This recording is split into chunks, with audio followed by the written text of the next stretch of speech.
नमस्कार, मैं ज्योतिर्विद प्रभाकर मिश्रा। आज का हमारा टॉपिक है प्रार्थना एक अच्छी औषधि है।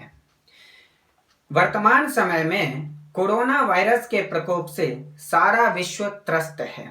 लाखों लोग इससे संक्रमित हो चुके हैं। हजारों मृत्यु का ग्रास बन चुके हैं। कोई विश्वस्त औषधि की खोज अभी तक नहीं हुई है। वर्तमान में इससे बचने के 2 उपाय बताया जा रहा है।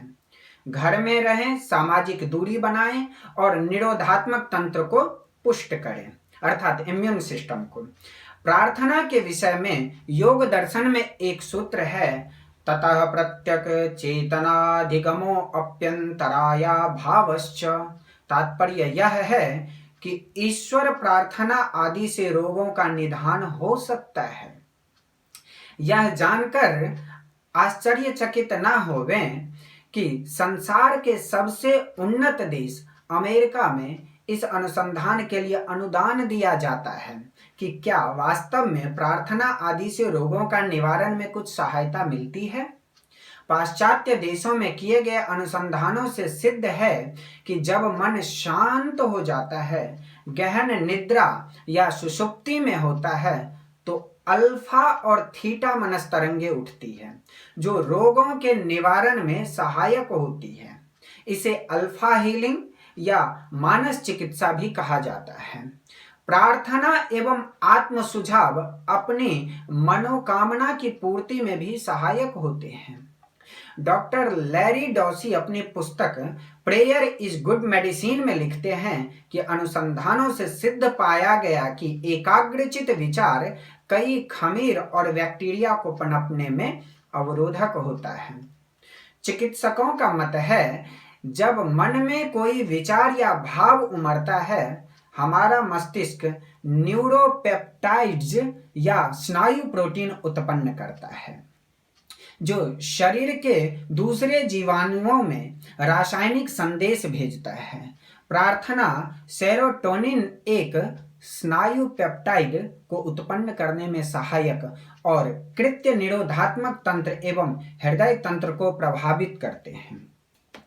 इटली के पद्वा विश्वविद्यालय के प्रोफेसर लुसियानो बर्नार्डी का कथन है कि योग मंत्रों का जाप श्वास की गति को 1 मिनट में 6 श्वास तक ला देता है, जो हृदय गति को व्यवस्थित करने वाली स्नायु तंत्र की लयमयता कंपन को एक लय हो जाती है। श्वास गति और हृदय गति में लयमयता रक्त में अधिक ऑक्सीजन का संचार करती है और मस्तिष्क में रक्त संचार को सुव्यवस्थित करती है। डॉक्टर एलेक्सिस कैरल का मत है कि प्रार्थना ऊर्जा पैदा करने का एक सशक्त साधन है। प्रार्थना का मानव पर प्रभाव उतना ही प्रदर्शनीय है जितना कि अंतः ग्रंथियों का रसस्राव। प्रार्थना की शक्ति उतनी वास्तविक है जितना कि गुरुत्वाकर्षण शक्ति। यह हमारे दैनिक जीवन में धारक शक्ति प्रदान करती है। कोरोना वायरस के भयावह प्रकोप के परिप्रेक्ष्य में अमेरिका के एक राज्य की असेंबली ने अपना सत्र वेद के शांति पाठ मंत्र से आरंभ किया और प्रभु से सबकी शांति और सुरक्षा की प्रार्थना की। ईश्वरीय ज्ञान वेद की जीवन शैली, शिक्षाओं और पूजा पद्धति की हमने उपेक्षा की। अब जबकि वेद उपनिषद की मान्यताएं वैज्ञानिक अनुमोदन पा रही है, हमें अपनी संस्कृति पर गर्व करते हुए जीवन में इसका अनुकरण करना चाहिए।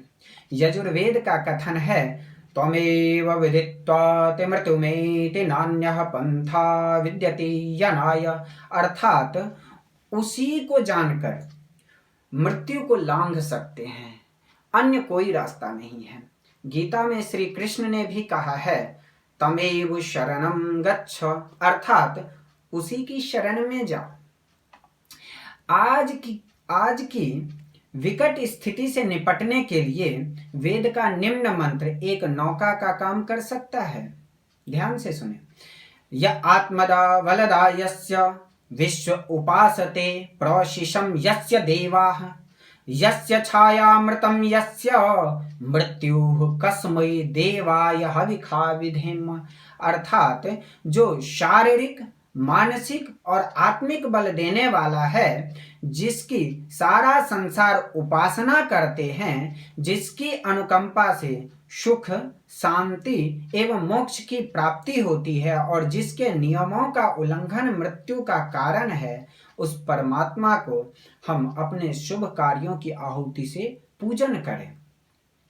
कहने का अभिप्राय यह है कि परमात्मा की कृपा प्राप्त करने के लिए हमें उसका ध्यान करना चाहिए, प्रार्थना करना चाहिए और परोपकार में संलग्न होना चाहिए। कोरोना से पीड़ित लोगों के लिए भारत सरकार ने पीएम केयर्स फंड खोला है, जिसमें उदारता से दान राशि जमा कराएं। प्रार्थना संबंधी कुछ अन्य मंत्र प्रस्तुत है, ध्यान से सुने। जबकि कोरोना वायरस के कारण हमें घर में ही रहना चाहिए, यदि कारणवश बाहर जाना पड़ता है, जैसे कि डॉक्टरों, सुरक्षा कर्मियों, अन्य कर्मचारियों को बाहर जाना पड़े, तो घर से निकलते वक्त निम्न मंत्र का पाठ अवश्य करें।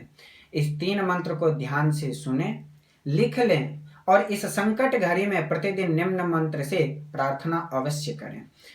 पहला मंत्र, ओम मधुमन्मे निक्रमणम मधुमन्मे परायणम।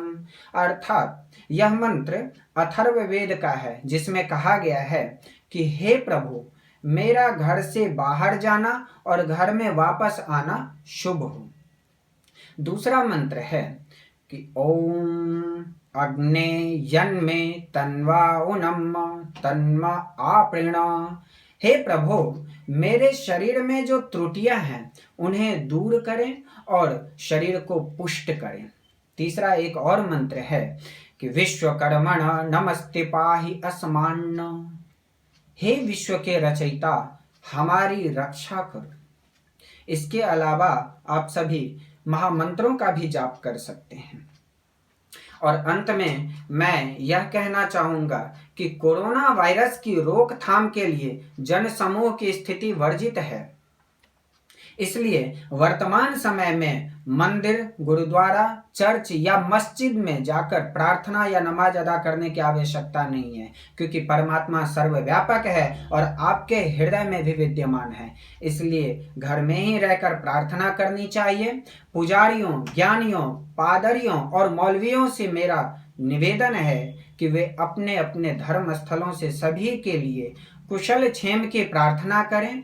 धार्मिक प्रतिष्ठानों के संरक्षकों से भी यह मेरा निवेदन है कि भक्तजनों द्वारा दी गई दान राशि को असहाय एवं पीड़ित लोगों की देखरेख में लगाएं। धन्यवाद।